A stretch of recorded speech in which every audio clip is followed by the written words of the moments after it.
We drove through some private grounds and stopped in front of a large house. A servant ran out to take charge of our horse. The front door opened before we had reached it, and a small, fair woman in a pink silk dress hurried out to meet us. "Well?" she cried eagerly. "Well?" Perhaps she thought for a moment that Holmes's friend was her lost husband. Holmes shook his head. "No good news?" she asked. "None." "But no bad news either?" "No."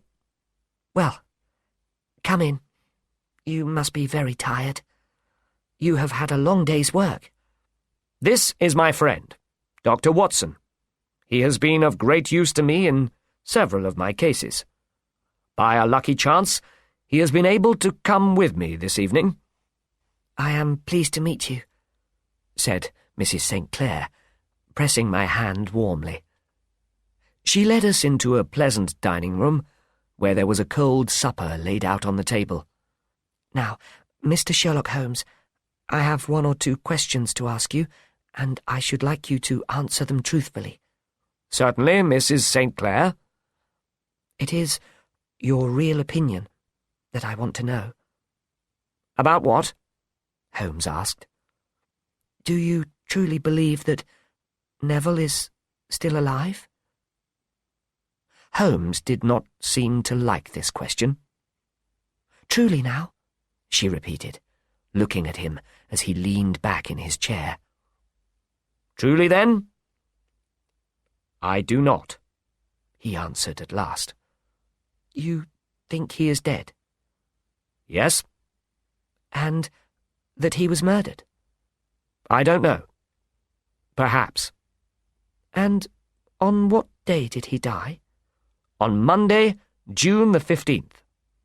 "Then, Mr. Holmes, how do you explain this letter that I have received from him today?"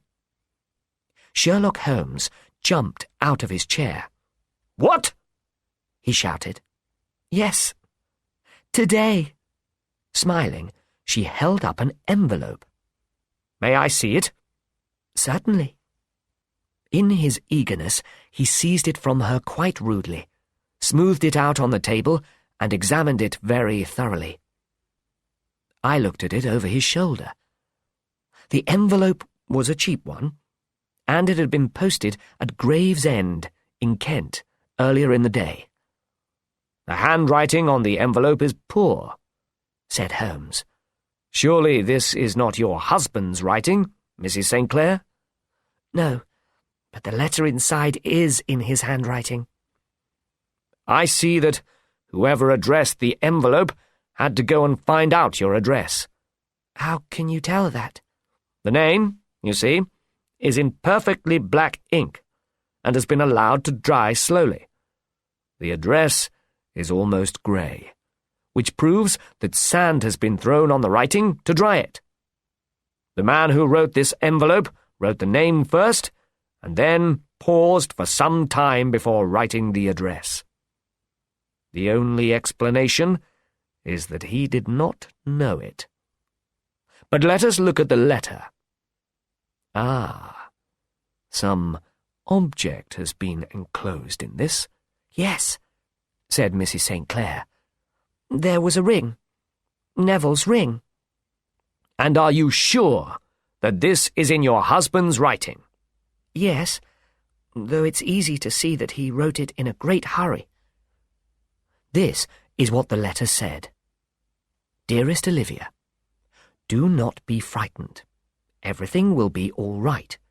There is a mistake that it will take some time to put right. Wait patiently. Neville." "This," said Holmes, "is written in pencil on a page torn from some book. It was posted by a man with a dirty thumb, and whoever closed the envelope had a lump of tobacco in his mouth. Well, Mrs. St. Clair, things are beginning to seem a little more hopeful, but I do not think the danger is over yet." "But Neville must be alive, Mr. Holmes." "Unless this letter is the work of a clever man, After all, the ring proves nothing. It may have been taken from him. No, that's certainly his own handwriting. Very well, but the letter may have been written on Monday and only posted today. That is possible. If that is so, many things may have happened between the 2 days.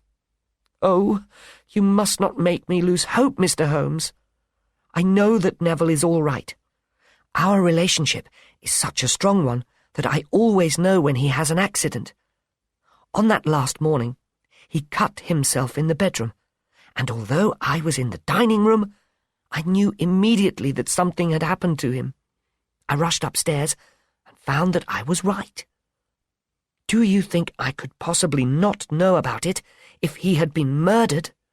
But if your husband is alive and able to write letters, why should he remain away from you? I can't imagine. And on Monday, he said nothing unusual before leaving home. Nothing.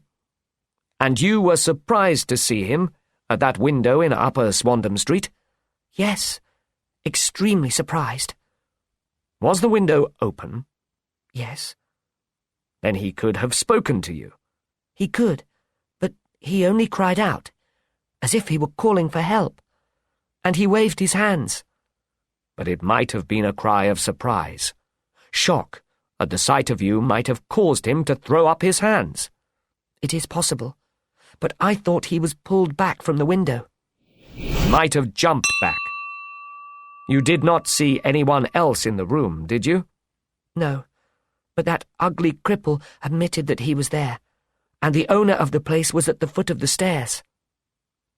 Did your husband seem to be wearing his ordinary clothes? Yes, but he had no collar or tie on. I saw the skin of his throat quite clearly. Had he ever mentioned Upper Swandam Street to you? Never. Had he ever shown any signs of having taken opium?